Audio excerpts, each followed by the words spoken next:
Hello tout le monde, bienvenue dans un nouvel épisode de Maléa. Aujourd'hui, je reçois une fashionista. Elle est créatrice de contenu, influenceuse comme on l'appelle dans le jargon. Et aujourd'hui, elle vient nous raconter son histoire qui est vraiment très touchante. Elle va nous raconter comment elle évolue malgré le fait qu'elle a ni son père ni sa mère.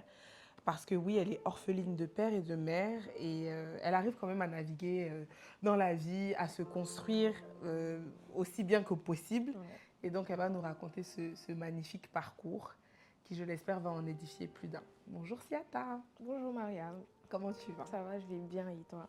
Ça va. Donc, tu vas te présenter aux gens qui nous regardent, nous dire comment tu t'appelles. Bon, j'ai déjà dit que tu étais créatrice de contenu, mais si tu fais d'autres choses, tu peux aussi en parler. Et puis, on va continuer avec les questions. Donc effectivement, je suis Siata, influenceuse à mes heures perdues. J'ai de multiples fonctions. J'ai une agence de voyage, donc je fais de la billetterie. Je suis aussi modèle photo. Donc Ok. voilà, Super. Et t'as quel âge? j'ai bientôt 30 ans. Ok.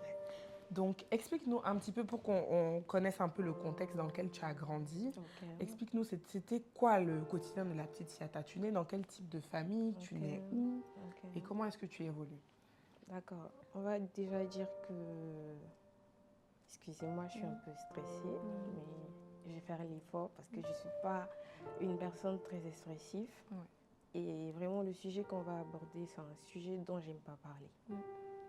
Parce que ça me met dans un état. Ouais. Mais je vais quand même faire l'effort. Donc, la petite Siata, c'est cette petite-là qui naît d'une famille africaine malinquée, polygame. J'ai fait ma petite enfance. D'abord, je suis née à Bondoukou. Bondoukou, pourquoi? Parce que mon père, il était fonctionnaire d'État. Ce qui faisait qu'on l'affectait beaucoup dans les villes de l'intérieur et tout. Donc, ce qui a fait qu'on s'est retrouvés comme ça à Bondoukou, là où je suis née. Et j'ai fait la petite enfance là-bas. Et après, on est allé à Daloa parce que mon père, il tendait vers la retraite. D'accord. Donc, après, je suis née à Bondoukou. J'ai fait le primaire là-bas jusqu'à la classe de CM1.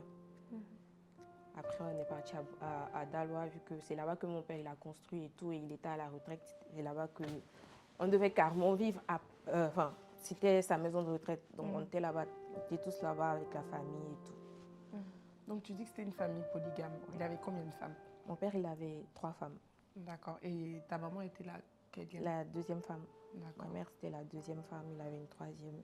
Et il y avait la première femme. Et donc, vous avez tous grandi ensemble? Oui, on a carrément grandi ensemble. Ok. Tu as combien de frères et sœurs? J'ai de chez mon père, nous étions 10, je vais dire. Non, 9. J'ai malheureusement perdu une sœur de chez ma première maman. D'accord. Donc là, on est resté 8. 4 de chez ma mère et 4 de chez ma marade. D'accord. Et donc, la troisième, elle n'a pas eu d'enfant? Oui, elle n'a pas eu d'enfant avec mon père. D'accord. Ok. Et donc, vous évoluez comme ça à Daloa jusqu'à quel âge à peu près? On va dire jusqu'à 16 ans, 16-17 ans. Mais avant, je fais un retour en arrière. À Daloa, par exemple, c'est là-bas que j'ai fait la classe de CM2 jusqu'à ma classe de première. Et là où survient le petit malheur où je perds mon père, c'est quand j'avais à peine 7-8 ans. D'accord. 7-8 ans, j'étais en classe de 6e, je crois. C'est pendant cette période que j'ai perdu mon père. En gros, mon père, j'étais super proche de mon papa parce que je suis la Benjamine de la famille, de mon père et de la grande famille de ma mère. Et en même temps de la grande famille. Donc, je suis la dernière de la famille. Donc, j'étais vraiment beaucoup, beaucoup, beaucoup proche de mon père. Mon père, c'était un peu comme le leader de sa famille. C'est lui qui pilotait presque tout. On va dire, c'est lui qui pilotait presque tout. Et moi, j'étais vraiment très petite. Très, très, très, très, très petite. Mon père, c'est pas quelqu'un qui est vraiment tombé malade. Mais tu connais nos familles africaines avec la polygamie, les histoires avec les mamans, tout ça, tout ça.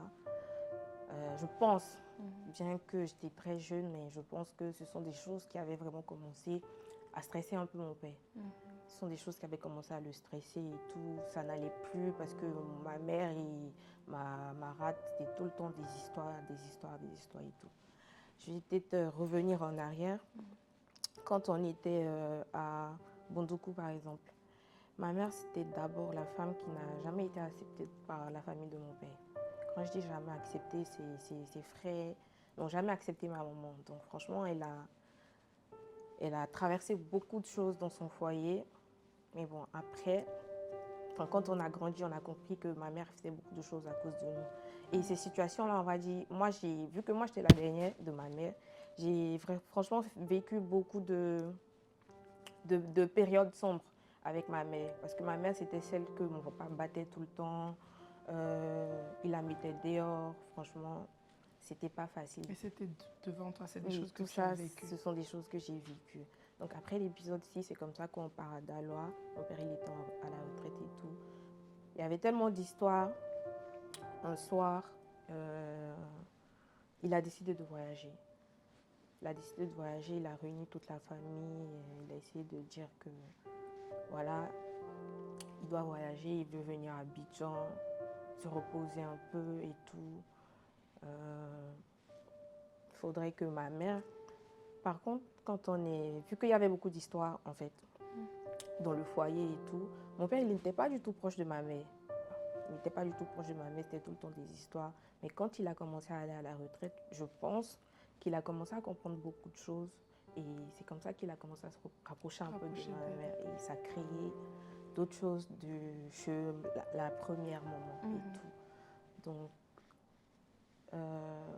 le soir où il nous réunit pour nous dire qu'il doit venir à Abidjan auprès de ses frères et sœurs, se reposer et tout, j'avais l'impression que c'est un au revoir qu'il nous disait. Ouais. Tu vois, parce que... Il a fait ça de façon solennelle. Exactement. Il a fait ça de façon solennelle et il nous a réunis. Il a dit à ma mère qu'il vient à Abidjan et tout. Ma mère doit prendre soin de nous, il ne va pas durer, mais il a besoin de repos et aussi à sa santé et tout. Il a une se reposer. Donc, comme ça, il nous réunit la veille.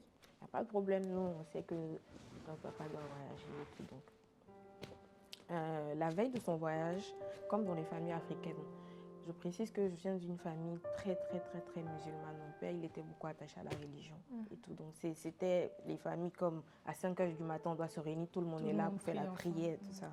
Donc, c'était un peu ça. Donc, à 5 h, on s'apprête, on attend, vu que c'est lui qui nous faisait prier et tout. Donc, on attendait comme ça. Et pendant qu'on attend mon papa, on entend un bruit. Enfin, il est en train de prendre ses ablutions, je crois. Et on entend un bruit, on ne comprend pas. Vu qu'on l'a vraiment attendu pendant longtemps. C'est comme ça que ma mère se lève et va dans la chambre. Mon papa, il s'était écroulé. Et vu qu'on était dans le quartier, on avait nos voisins et tout, on avait un sage du quartier à qui tout le monde s'adressait et tout. Ma mère est partie appeler le vieux et tout, ils sont venus. Et voilà, je pense que c'est là qu'ils ont constaté que mon père il était décédé. D'accord, donc il décède à la maison alors que vous êtes tous présents. Oui. Et à ce moment-là, forcément, c'est un choc. C'est un choc pour toi, pour tous tes frères et sœurs, et même pour les mamans, je suppose. Ouais. Mais tu m'expliquais avant que quand même, c'était une relation compliquée avec ta maman, jusqu'à ce que ça s'apaise un petit peu. Mais tu as vu quand même ton père battre ta mère. Tu as vu ton père être très dur avec ta maman. Et je sais qu'en tant que petite fille, on est très proche, et encore plus la dernière. Moi aussi, je suis la dernière de ma mère. On est très proche de nos mamans. Et on a ce truc-là où on veut la sauver, où on veut la défendre. Et donc, on peut avoir des ressentiments négatifs envers nos papas. Qu'est-ce que tu ressentais pour ton père avant son décès, vraiment, sincèrement?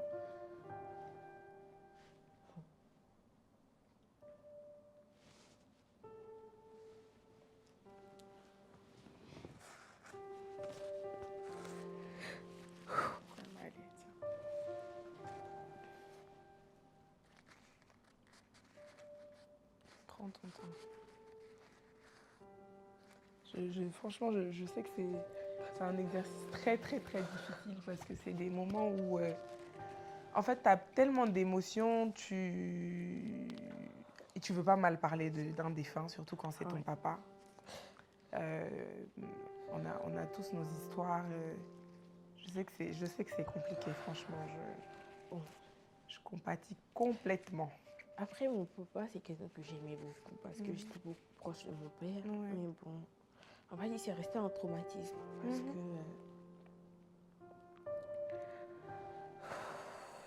voir qu'on bat sa mère, on l'a mis à la porte avec un bébé de 3, 4. Franchement, j'étais très petite. Et moi, malgré que je sois très petite, enfin, j'étais très petite, j'étais quelqu'un de très éveillé. Donc, c'est comme si je l'ai vécu avec ma mère. Ouais.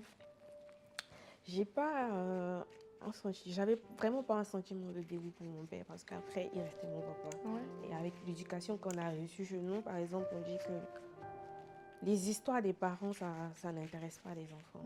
Donc, franchement, on se mettait à l'écart, mais bon, on avait quand même ce petit sentiment-là. Ça me faisait pas forcément plaisir, mais bon, je pouvais pas forcément agir, j'avais pas de capacité de pouvoir agir. Donc, j'observais juste, c'est juste resté comme un trauma, quoi. Ouais. Et donc, papa décède et donc qu'est-ce qui s'ensuit? Parce que dans une famille polygame, maintenant, il faut prendre des décisions. Exactement. Et puis, elles sont trois à pouvoir prendre des décisions. Ou est-ce que c'est la première qui décide pour tout le monde? Comment est-ce que ça... Ok. Donc, quand mon père il décède, on fait les obsèques et tout, les parents ils viennent. Et finalement, on reste qu'avec ma mère. Donc, vu qu'à Dalois, c'était chez nous et tout, elle devait finir son veuvage et tout. Et moi, j'allais encore à l'école avec mon frère. Mes 2 sœurs, elles restaient déjà à Abidjan, chez nos oncles et tout. C'était que moi et mon frère avec ma mère et la marade. Et ma marade, disons. Et je crois une de mes sœurs aussi, Oumou, elle était là avec nous. Donc, on est resté avec maman, les parents sont venus et tout. Ça n'a pas été aussi facile avec les parents de mon papa. Tu connais un peu les histoires des familles africaines, ils sont venus. Par contre, mon père, c'était quelqu'un de très généreux. Très généreux, c'était cette personne-là qui aidait tout le monde, qui était prêt à aider même d'autres personnes que ses propres enfants. Franchement, c'était quelqu'un qui réunissait tout le monde, qui avait beaucoup de pitié et tout. Donc, lors des obsèques, on a reçu pas mal de choses, des gens, des dons, etc. pour les enfants. Mais imagine-toi que quand mes parents sont arrivés, les parents de mon père, ils ont tout pris. Ils ont tout pris. Ils sont rentrés avec. Franchement, ils n'ont rien laissé. Mais bon, ma mère, c'était franchement une dame très battante. Elle faisait ses petits commerces et tout. Même pour le veuvage, c'est ma mère qui a... Vu qu'ils ont tout pris, ils sont partis et tout. Ma mère, elle a su gérer jusqu'à ce qu'elle finisse son veuvage. Et finalement, on se retrouve qu'avec ma mère et ma marade dans la maison. C'est là que d'autres histoires commencent encore. Après la mort de mon papa, il y a ma soeur qui tombe malade. Ta soeur avec laquelle tu partages la même mère? Ok. Elle tombe gravement malade.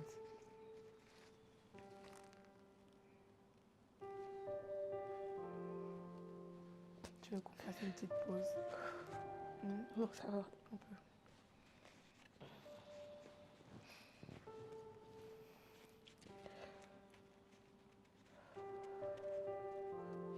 Ok, j'essaie de reprendre. Après, quand les obsèques de mon père finissent, tout le monde rentre, on reste avec ma mère.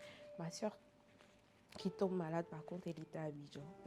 Donc, c'est moi et mon frère, nous sommes restés un moment avec ma mère. Vu que moi, je partais encore à l'école avec mon frère. Ma soeur, elle était à Abidjan. Et je crois que c'est pendant la cérémonie c'est l'une des cérémonies là, qui concernait le président qui a eu à Yamoussoukro, un truc comme ça. Ma soeur, elle rentre à Dalois et à l'investiture d'Ado. Voilà, parce que c'est le mot que je cherchais. C'était pendant l'investiture d'Ado. On va à l'investiture. Vu que c'était à Yamoussoukro et nous, on était à Dalois. J'ai sauté un épisode. Quand mon père il décède, on finit les obsèques.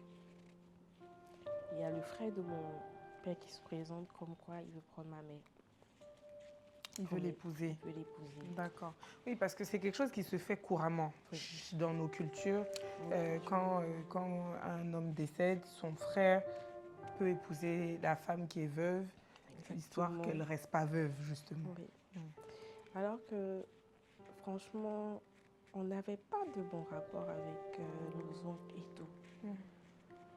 Et tu disais au début qu'ils n'aimaient même pas ta mère, ils ne Oui. l'intégraient pas dans la Pas famille du et tout. pas du tout. Donc, on a vécu une petite expérience aussi, qu'on a mal vécu franchement avec eux. Donc finalement, elle s'est mariée avec lui. Finalement, elle se marie avec mon oncle, sans le consentement de ses enfants, parce qu'elle sait qu'on allait être contre. Contre, vu que voilà, on sait ce que tu as vécu dans cette famille, surtout avec les frères de mon papa, même si ça fait partie de nos coutumes. Nous, carrément, on n'a jamais été d'accord avec ça. Donc, c'est comme ça, ma mère se cache, elle fait son mariage avec lui et tout. Et bon, c'est notre maman. Finalement, elle est obligée de nous annoncer la nouvelle. Elle nous dit après, on n'y peut rien. Donc, c'est comme ça que, voilà, elle était dans son mariage avec lui et tout. Vient ensuite l'investiture d'Alassane. Mes soeurs sont rentrées, vu qu'il y a eu les histoires, la guerre et tout. C'était un peu dangereux. Donc, elles sont rentrées à Daloa avec nous. Quand les histoires se sont un peu apaisées et qu'ils ont décidé de faire l'investiture d'Ado et tout, nous, on décide d'y aller. Donc, nous, on va à l'investiture, tout se passe bien et tout, et on revient. Un soir, on est couché. Ma soeur en question, elle commence à faire des crises qu'on ne comprend pas. Elle commence à faire des crises et tout. Et paf, le lendemain, on constate que voilà, elle est malade et fait des crises, un peu comme des crises de folie. Elle raconte plein de choses. Franchement, plein de choses. Et on reste là avec elle. La maladie s'aggrave, ça s'aggrave. Ma mère, elle essaie de trouver des moyens, des solutions et tout. Ça ne va pas. Donc, la famille de ma mère ici nous demande de rentrer à Abidjan. Alors que moi, je pense que j'étais en première, passant en classe de terminale. Il y a mon frère, lui, il avait fini, je crois, oui. Il restait que moi seule. Donc, les parents de ma mère ont souhaité qu'elle vienne à Abidjan, vu que, voilà, finalement, elle est qu'avec les enfants. Il y a une qui est gravement malade. Et c'était vraiment compliqué. Ça commençait à être vraiment compliqué pour nous quand on était à Daloa et tout. Donc, voilà, c'est comme ça que ma mère décide de venir avec nous à Abidjan, chez sa famille à elle, pendant que ma soeur, elle était gravement malade. Donc, quand on est venu ici, elle est partie avec ma soeur au Mali parce que voilà, ma mère, elle est malienne. Elle est partie avec ma soeur au Mali.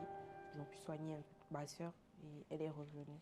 Donc, c'est comme ça qu'après la mort de mon père, vu que la situation commençait à être un peu difficile pour nous à Daloa, on s'est retrouvés à Abidjan pour la famille de ma mère. Elle était à Djamé, je crois. D'accord. Mais là, elle est toujours mariée à ton oncle. Elle est toujours mariée à mon oncle. Donc, quand on se retrouve à Abidjan et tout, vu qu'on était dans la grande cour familiale, ça dérangeait un peu ma mère. Elle voulait vraiment être qu'avec ses enfants, dans l'environnement et tout. Donc, c'est comme ça qu'elle décide de chercher un endroit quand même pas loin de ses parents à elle. Et on se retrouve à Bobo. C'est comme ça qu'on se retrouve à Bobo avec ma mère et tout.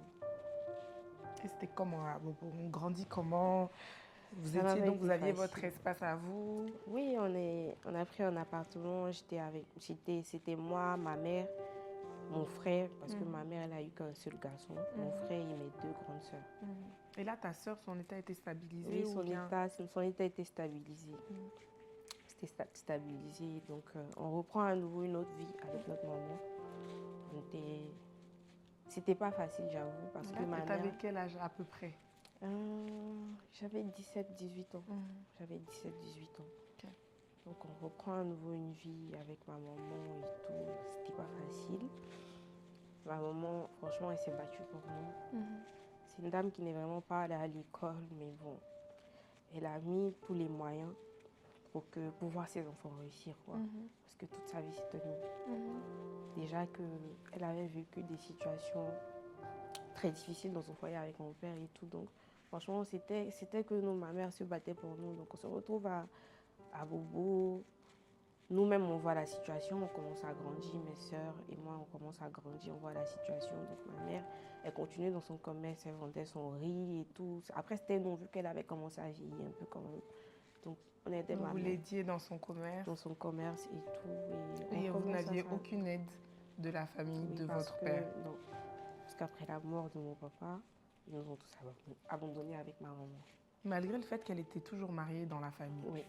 Et donc, c'est ce que je voulais te demander même. Donc, il la laisse partir à Abidjan. Et en fait, Vu ils que sont lui, juste mariés. oui, voilà.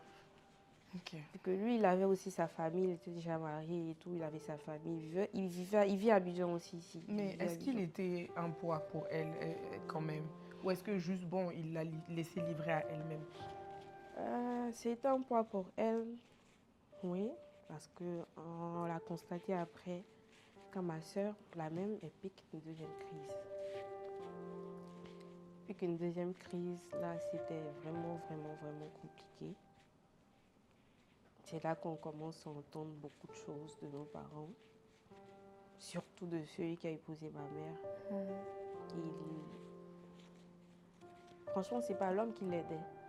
Tu vois, c'est l'homme qui passait son temps à la juger, à raconter plein de choses, comme quoi la maladie de ma soeur, c'est ma mère qui est à la base. Parce que sans mentir, la maladie de ma soeur, on s'est rendu compte après que ce sont des histoires de sorciers. Oui, c'est spirituel, forcément. C'était spirituel et tout. Donc on a entendu beaucoup, beaucoup, beaucoup de choses. Et vu que lui aussi, il avait commencé à faire souffrir ma mère, elle a décidé de mettre fin au mariage. Apparemment, c'est ce qu'elle ne devait pas faire. Il a commencé à la menacer comme il pouvait.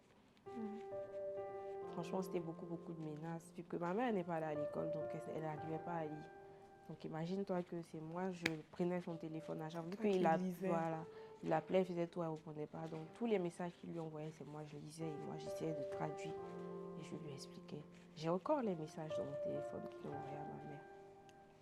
Tu peux me dire quel type de message tu lisais? Non, je ne préfère pas.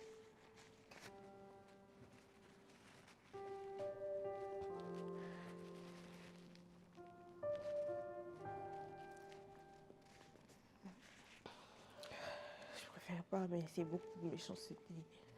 Beaucoup de méchanceté qu'il disait à ma mère et tout. Donc, quand on est à Bobo, ma soeur, elle pique encore une autre crise. Et là, c'est la totale. On n'arrivait plus à comprendre. Et pendant la même période, ma mère aussi, il y a sa santé qui commençait à se dégrader. Vu que c'est quelqu'un qui travaillait beaucoup avec le feu et tout, c'était pas évident. Donc sa santé aussi a commencé à se dégrader. Et malgré ça, on s'est retrouvés finalement avec deux personnes malades, ma mère et ma soeur. Ma soeur, ça n'allait pas encore. C'était vraiment des crises, c'était horrible. Et à ce moment-là, donc en plus, donc, tout le monde participe au commerce de maman. Les plus âgés, eux, Oui, mon aînée, elle était là. Donc ma mère, elle était obligée de rester à la maison auprès de ma soeur. Donc c'était moi et mon aînée. On continuait le commerce de ma maman parce qu'elle vendait de la nourriture juste en bas du bâtiment où on habitait et tout. Donc c'était... Ma mère restait carrément tout le temps dans la maison, vu que ma soeur, franchement, c'était un peu comme quelqu'un qu'on enfermait. Les crises qu'elle fait là, c'était vraiment grave. Et ça pouvait être dangereux pour elle et pour les autres. Voilà, justement. Donc, on n'a pas d'aide, donc on est obligé de continuer le commerce de ma maman pour qu'on puisse subvenir quand même à nos besoins. Mais toi, tu allais à l'école aussi en même temps? Oui, en même temps, moi, j'allais à l'école. J'étais comme celle qui aidait ma soeur, l'aînée. On faisait tout ensemble. Je me réveillais tard dans la nuit, on cuisinait et tout. On faisait descendre les choses pour... Vu que ma maman ne pouvait plus, vu qu'elle était obligée de surveiller ma soeur malade. Donc, je faisais ça avec ma soeur et après, je me préparais pour aller à l'école. Donc, ça, c'était ma routine. C'était ma routine. Et donc, c'est la santé de maman qui se dégrade de plus en plus. Oui. Et est-ce que vous voyez des médecins? Comment est-ce que... Oui, la santé de ma mère commence à se dégrader. Ça a commencé même en soir. En ce moment, il y a ma soeur, l'aînée de la famille, qui n'était plus avec nous parce qu'elle, voilà, finalement, elle s'est mariée. Elle s'est mariée, elle est partie vivre avec son mari. Donc, je reste. Moi... Oui, quasiment seule parce que ta soeur est souffrante. Ma soeur, elle est souffrante. Et puis, ton frère, c'est un garçon. C'est un garçon aussi malade. J'ai oublié de signifier. Mon frère aussi, il avait à peu près les mêmes maladies que ma soeur. Pour lui aussi, c'était spirituel. Donc c'est comme si dans la famille, enfin les enfants de ma mère, il y a 2 personnes malades et 2 personnes en bonne santé. Donc il y a mon frère aussi qui tombe malade dans la même période, mais lui c'est pas, enfin franchement lui c'est juste une plaie qu'il avait au pied qui finissait pas depuis là 2 ans. Lui depuis là 2 ans il a une plaie au pied qui finit pas. Donc il avait commencé à avoir des douleurs. Et bon, tu connais les choses de spiritualité en Afrique. Lui, c'est un garçon, on commence à lui dire plein de choses. Non, c'est pas simple, des choses comme ça. Lui aussi, il part au Mali. Il va au Mali pour aller se faire soigner. Donc, finalement, c'était que moi, ma mère et ma soeur malade. Donc, ça va pas, ça va pas, ça va pas pour ma soeur. Mais bon, on trouve quand même une solution. Trouve quand même une solution finalement, elle commence à se rétablir. Ma mère aussi commence à se rétablir et la vie reprend. La vie reprend, ma soeur va bien maintenant, ma mère aussi, elle recommence son taf. Et je crois 1 an ou 2 ans après, la santé commence encore à se dégrader. Celle de ta maman. Celle de ma maman. Sa santé commence encore à se dégrader. Et finalement, elle ne peut plus vendre. Elle a carrément arrêté. Et en ce moment-là, c'est moi qui prends la relève. Que ma mère ne peut plus, je prends la relève avec ma soeur. Mais elle, comme c'était une personne malade, elle ne peut pas trop... Oui, c'est pas régulier, quoi. C'est pas régulier. Donc, on compte plus sur toi. On compte plus sur moi. Moi, je prends la relève et tout. Et arrivé à un moment, je ne peux plus parce que je ne peux pas forcément gérer comme ma mère faisait. Donc ça commence à être Et puis aussi, tu es une jeune fille, tu as d'autres aspirations aussi peut-être. C'est pas les mêmes générations, oui. tu vois. J'avais d'autres aspirations et en ce moment, j'étais très sportive. J'étais dans un centre de formation. Tu faisais quoi comme sport? Je jouais au basket. Avant, je jouais au basket, j'étais dans un centre de formation. Je jouais le championnat ivoirien parce que j'avais mon équipe et tout. J'avais d'autres aspirations et tout. Donc, à partir de là, je commence à comprendre qu'il n'y a que moi. Il faut que je commence à me battre. Il faut que tu trouves une solution pour subvenir aux besoins de la famille. Je dois trouver une solution pour subvenir aux besoins de la famille. Donc voilà, c'est comme ça que je commence à me lever, à me chercher dans la vie, comme on le dit dans notre jargon. Histoire d'aider un peu, parce que je voyais un peu la situation, c'était vraiment compliqué. Et tu fais quoi? C'est quoi tes astuces? Quand tu dis je me cherche, qu'est-ce que tu faisais concrètement? Je travaillais pour des gens. Je faisais de petits commerces, je vendais de l'eau, des choses comme ça. Je faisais ça. Donc un peu, mais n'empêche que, on va dire moi, je ne sais pas si c'est de la chance que j'ai eue, mais j'ai toujours eu cette chance-là de tomber sur des personnes qui m'aident. Qui m'aident parce qu'ils voyaient un peu la situation. Il y a même un tonton qui avait un magasin en bas de chez nous, qui m'a carrément adoptée comme sa fille. Vu que ma mère, elle ne pouvait plus, elle était malade et tout. Elle ne pouvait plus payer mes cours même. Lui, il m'aidait, franchement, il payait mes cours. Et aussi, il y a le président de mon club, là où je joue au basket, qui m'a aussi adoptée comme sa fille, qui payait mes cours parce que ma mère, elle ne pouvait plus. C'était compliqué. À côté aussi, je ne vais pas me dire que je vais me reposer sur eux, ce n'est pas ma famille. Ouais. Voilà, il y a ma mère qui était là, il y a ma soeur et tout, donc c'était compliqué. Mais je faisais comme je pouvais. C'était la jeune fille qui, franchement, ne dormait pas. C'était compliqué, mais bon. J'arrivais quand même à faire ce que je pouvais. Et voilà, ma mère, sa santé commençait à s'aggraver. Jusqu'à ce que finalement, elle décède. Jusqu'à ce que finalement, ma mère décède. Donc elle décède de cette maladie qu'elle a traînée tout ce temps-là.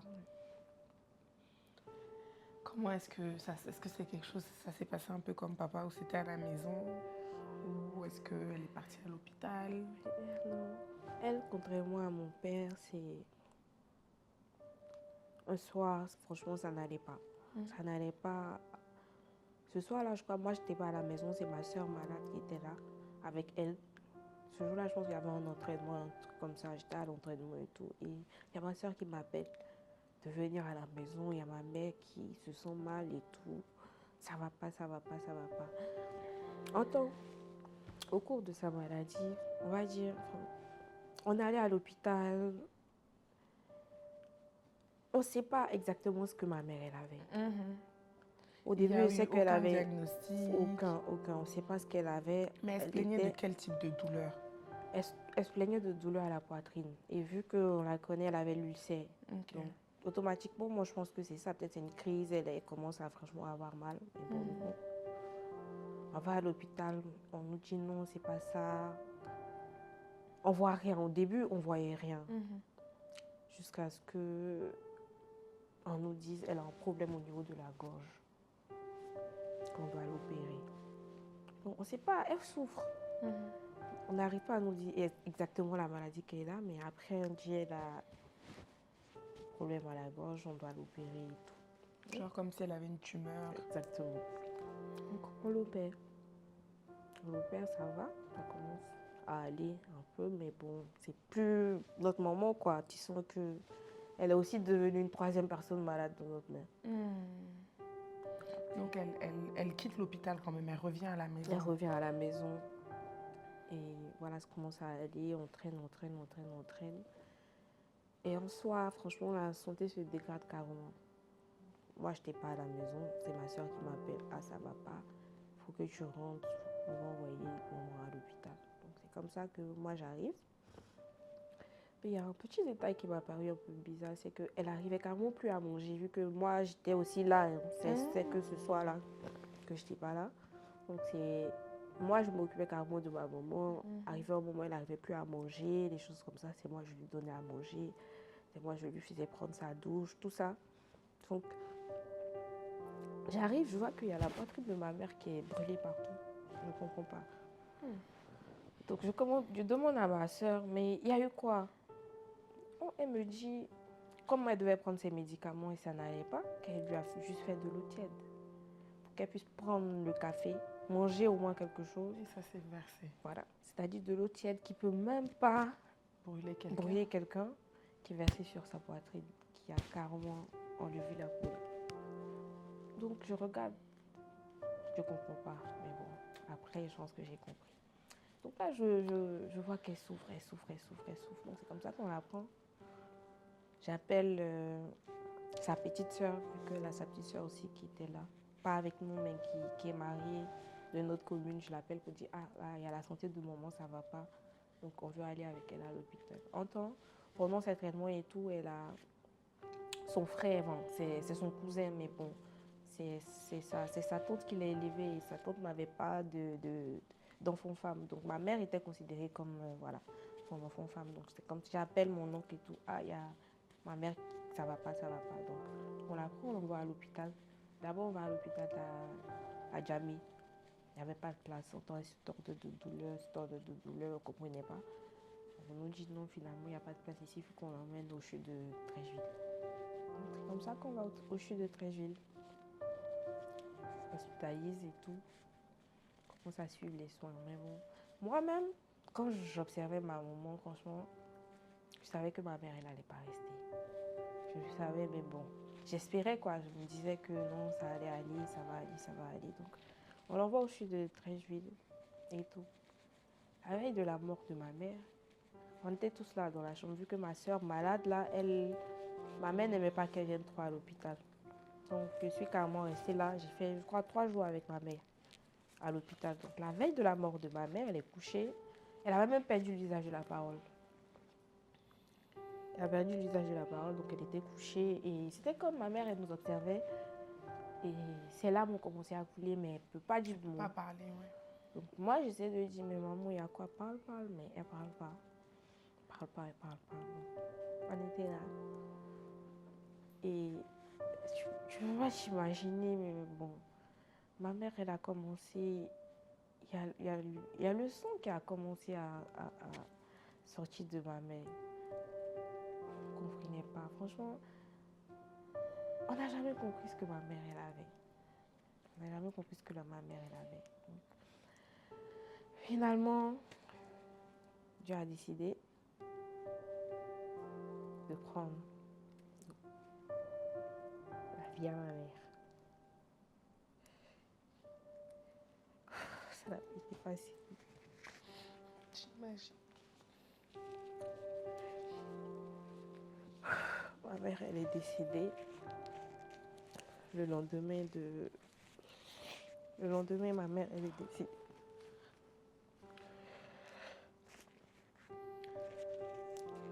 Quand ma mère décède, c'était vraiment... Franchement, il était comme... Même pendant sa maladie, je disais toujours que... Moi, ma mère, si elle décède, c'est que... Enfin, je dois aussi partir parce que je ne pourrais pas vivre sans ma maman. C'était compliqué pour moi quand ma maman elle est décédée, franchement. C'était un coup dur pour moi. Très dur, très dur pour moi. Mais bon, j'ai compris que je devais rester aussi très forte pour ma soeur qui était malade parce qu'en même temps, au même moment, j'avais peur pour ma soeur malade parce que contrairement à nous, même nous autres, c'est celle qui était beaucoup plus fragile. Voilà, elle était plus fragile et très proche de ma mère. C'était elle qui faisait beaucoup le palabre de ma mère, comme on le dit. Donc, ouais, j'ose même pas imaginer l'état dans lequel vous étiez. donc je devais rester forte aussi pour ma soeur. Donc, ma mère est décédée. Donc, comme tout le monde, on fait les obsèques de ma mère et tout. Et voilà. Finalement, je me retrouve seule avec ma soeur malade dans la maison où on habitait avec ma mère. Que tu dois prendre en charge? Oui, finalement. Parce que ta soeur, elle n'est pas en capacité de travailler. Exactement. Et donc, tu deviens chef de famille, quoi. En gros, je deviens chef de famille. Je suis restée là-bas avec ma soeur. Je faisais comme je pouvais. Franchement, c'était pas facile pour moi. Mais je suis quelqu'un qui positive tout aussi dans la vie. Et malgré tout ça, je suis une personne qui n'aime pas faire pitié en mode... même si j'ai même pas 100 francs pour manger aujourd'hui, tu ne le sauras pas. Tu vois, tu ne le sauras pas. Mais je faisais comme je pouvais. Finalement, je restais avec ma soeur et je trouve finalement un boulot. Je commence à travailler un peu. Les choses commencent à s'améliorer. Jusqu'à ce que ma soeur repique encore à nouveau une crise. Pendant que j'étais au travail en soir, on m'a appelé, il faut que tu rentres urgemment. Il y a Mariam, ma soeur s'appelle Mariam aussi, qui a piqué encore sa crise, elle veut se jeter de l'étage et tout, il faut que tu rentres. Donc je rentre, je vois que ma soeur elle a repiqué encore à nouveau la crise. Quand j'arrive à la maison et puis je vois ma soeur, c'est comme si... La première réaction dans ma tête, c'est que ma vie est gâchée parce que comment je vais faire avec ma soeur, ma mère n'est pas là. Je suis finalement restée seule avec ma soeur qui repique encore sa crise. Et la maladie de ma soeur, je sais comment on l'a vécue. Oui, c'est franchement quelque chose que tu peux gérer. C'est pas quelque chose que je peux gérer. Ma soeur aînée n'est pas là. Comment je fais? Donc, je suis restée là, un mois avec ma soeur dans la maison, enfermée. C'est moi, je m'occupais d'elle parce qu'elle était très violente, très violente. Elle prenait ses affaires partout.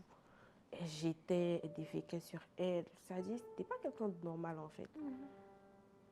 Donc, je suis restée enfermée carrément un mois avec ma soeur malade, peut-être avec des personnes de bonne volonté, les voisins qui ont essayé de nous aider un peu, trouver des personnes pour qu'elle puisse se calmer un peu.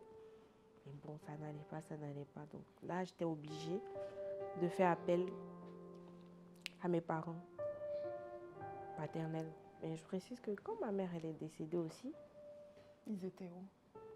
Ils n'ont pas été présents. Ils sont venus. Ils étaient là parce que voilà, c'était leur femme. Et eux, ils sont obligés de faire les obsèques de ma mère. Mais ils ont voulu bafouer un peu les obsèques de ma mère. Donc les parents de ma maman leur ont dit, écoutez, on n'a pas vraiment besoin de vous pour les obsèques de la dame. On va faire comme on peut. Donc ils ont pu enterrer ma mère dignement. parce que eux, c'était pas leur intention de le faire dignement. Donc, sa famille a pris ça en main, donc ils l'ont fait. Donc, quand elle décède et tout, et que ma mère, plutôt ma soeur, elle repique encore sa crise et que j'étais seule avec elle, je suis d'abord restée 1 mois avec elle, sans faire appel aux parents. C'est la petite soeur de ma mère qui est venue, vu qu'elle aussi, elle a vécu ses premières crises aussi, donc elle connaissait un peu comment ça se passait. Donc, c'est elle qui est venue un peu m'aider avec ma soeur. Ils ne sont pas venus, je les ai appelés pour dire que voilà, ma soeur, elle a piqué encore sa crise.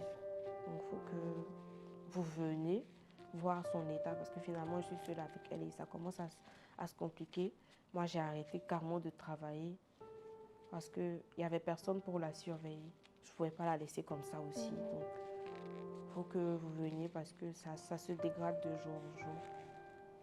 J'informe aussi ma soeur en Italie. Finalement, tous on était stressés pour son état parce qu'elle aussi, avant de partir, je pense qu'elle a vécu un peu la maladie de ma soeur. Donc, ils sont venus. Ils ont essayé de faire ce qu'ils pouvaient faire, mais bon, c'était en mode... personne n'acceptait de la garder. Une personne malade, c'était...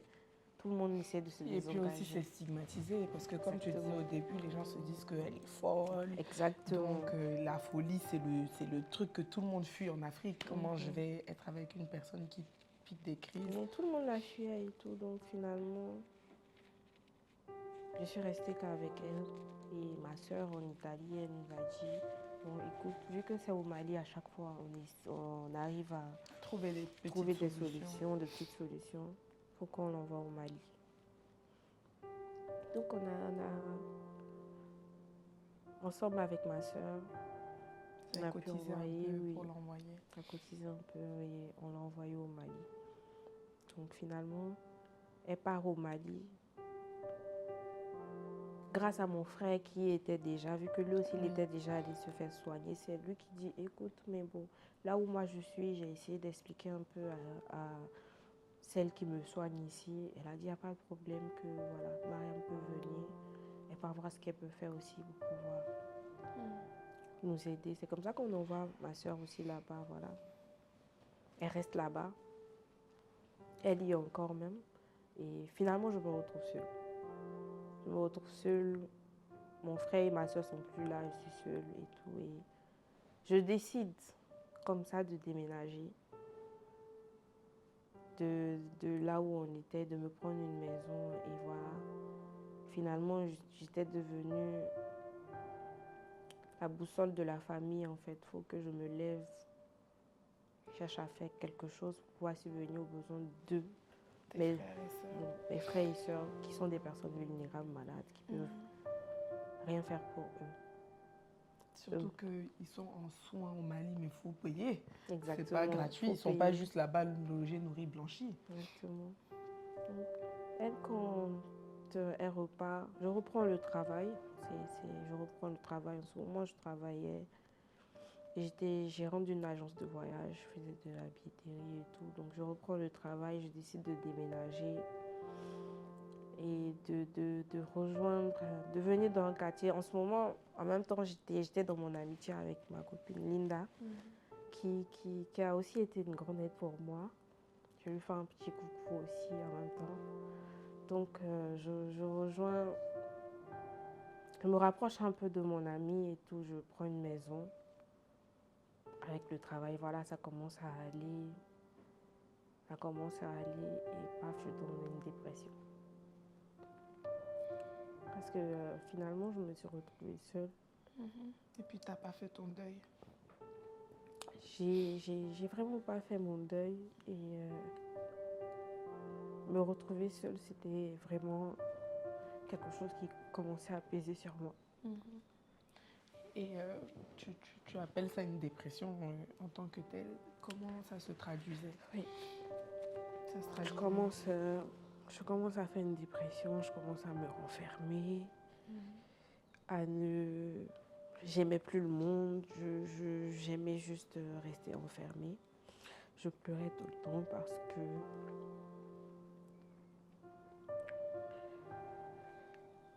j'arrivais pas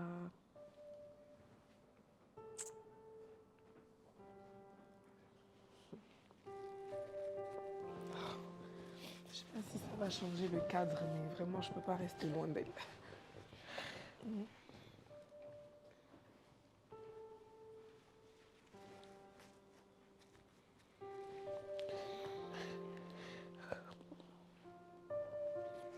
Donc, je commence à faire des dépressions.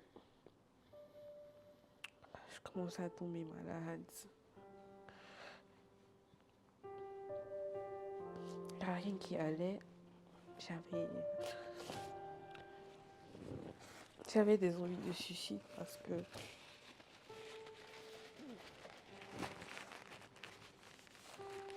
j'arrivais plus à supporter l'absence de mes parents. Voilà.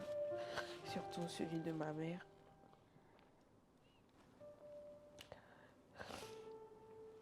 Et tu me disais au début que tu as grandi dans une famille très religieuse. Oui. Quel était le rôle de la religion dans cette période-là? Exactement. Parce que moi, personnellement, et je l'ai raconté dans Maléa, je sais que quand moi j'ai perdu mon frère à un moment, j'ai jamais remis en cause l'existence de Dieu, mais je me suis beaucoup éloignée de la religion.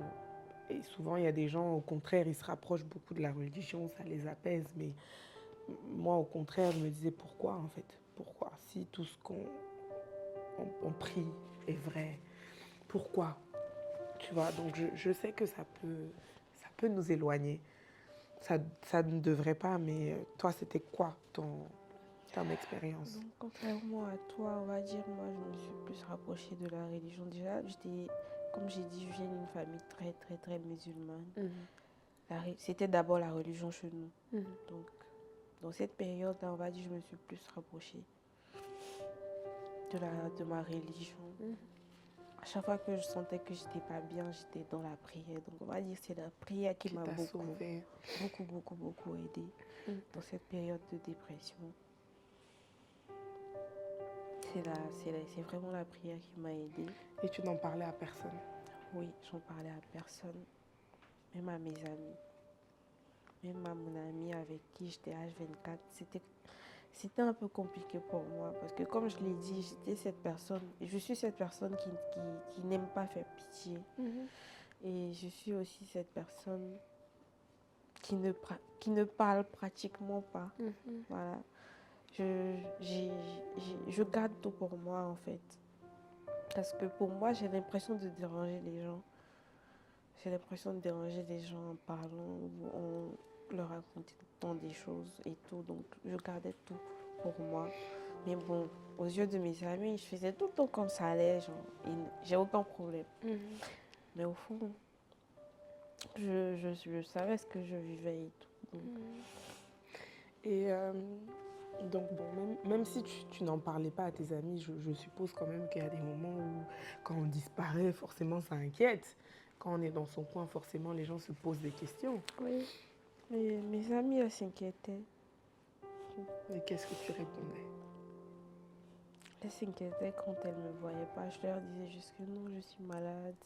Parce que voilà, j'étais quelqu'un qui tombait aussi beaucoup malade. Donc quand j'étais dans ces périodes-là, vu que je ne voulais pas vraiment faire savoir à mes amis que j'étais dans cette période, que je vivais ça, je leur faisais comprendre que j'étais malade ou je disparaissais carrément. Je fermais mon téléphone parce que je ne veux pas qu'elle m'appelle, qu'elle me parle et tout. Je fermais mon téléphone, partais quelque part où franchement elles ne peuvent pas me trouver quoi. La plupart du temps c'est ce que je fais. Je suis désolée. Donc, c'est-à-dire que même si elle venait à la maison, elle ne te trouvait pas là-bas? Non, elle ne me trouvait pas. À chaque fois que je suis dans ces moments-là, c'est ce que je fais parce que je connais un peu mes amis. Elle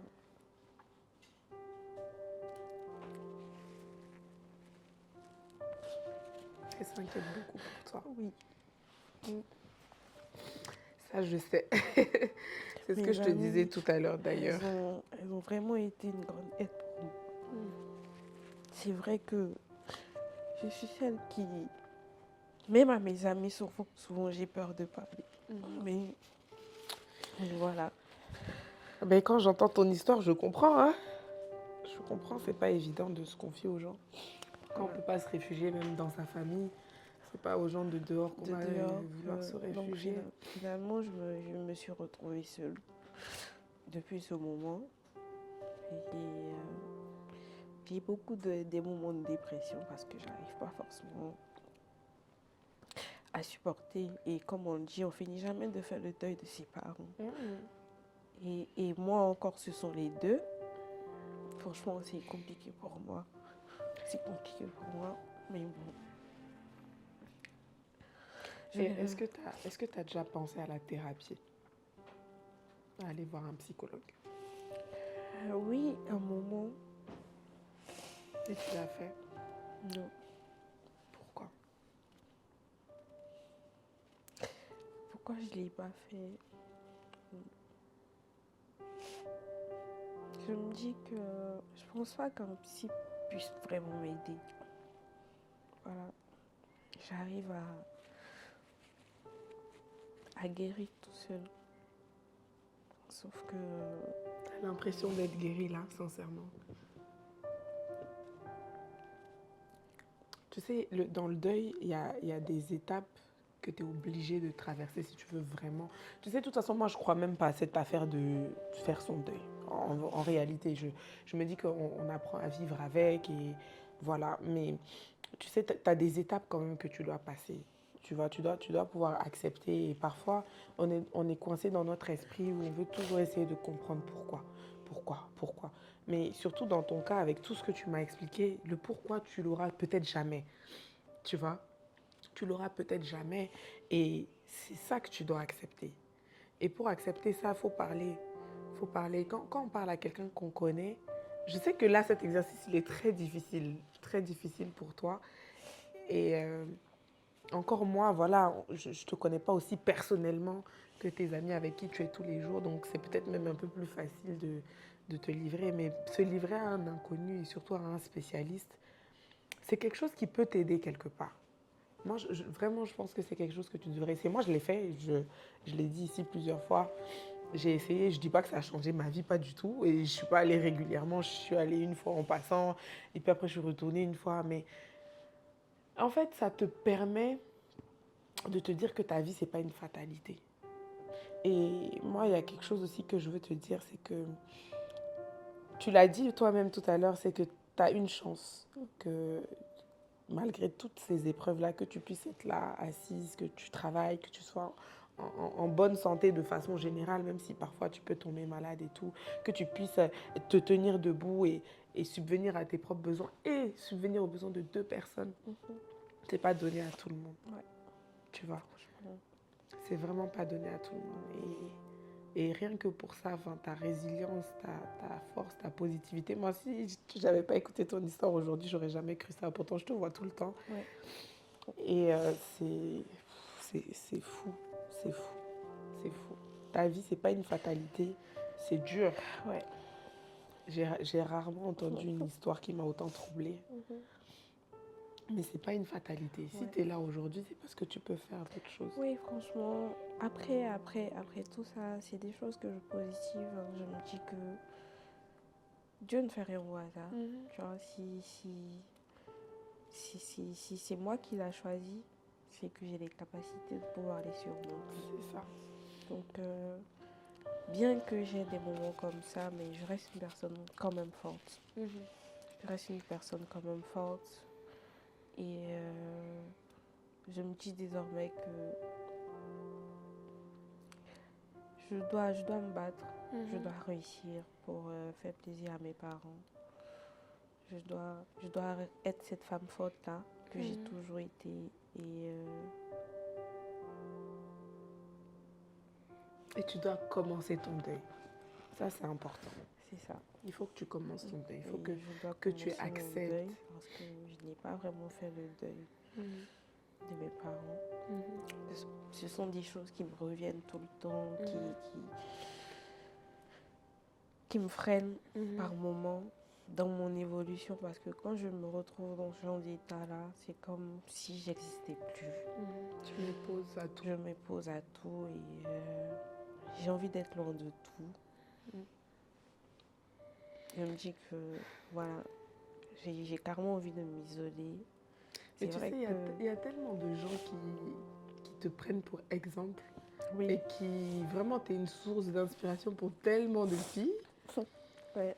que rien que ça doit être une source, tu vois, de motivation pour toi. Si, c'est exactement. Et moi, je suis contente que les gens vont voir un côté vulnérable de toi parce que c'est vrai que tu as toujours cette image genre parfaite, lisse, tu vois, qui est infaillible, il n'y a rien qui la touche, il n'y a rien qui truc. Et ils vont voir que tu es humaine, quoi. Ouais. Et que tu as ton lot de souffrance.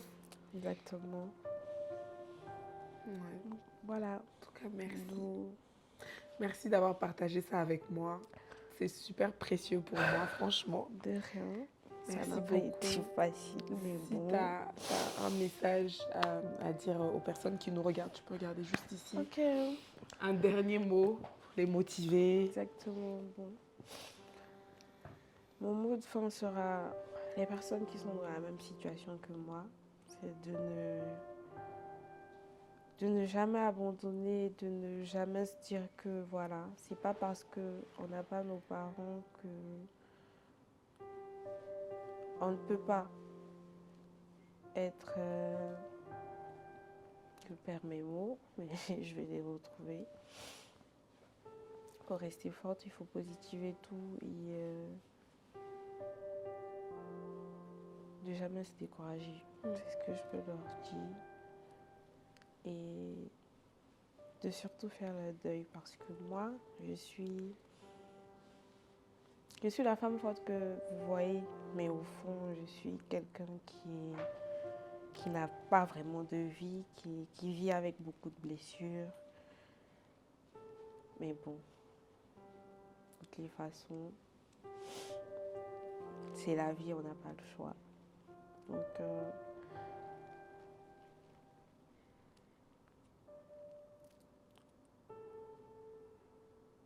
soyez forts et ça va aller. Tout simplement, j'ai pas les mots. Bon, voilà. Merci beaucoup.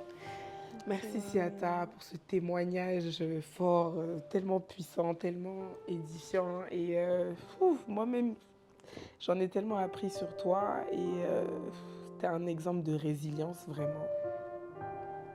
Vraiment, c'est le mot. Tu es un exemple de résilience. Merci. Et je prie pour que Dieu apaise ta douleur. Amen. Et qu'il t'aide dans ton cheminement vers le deuil.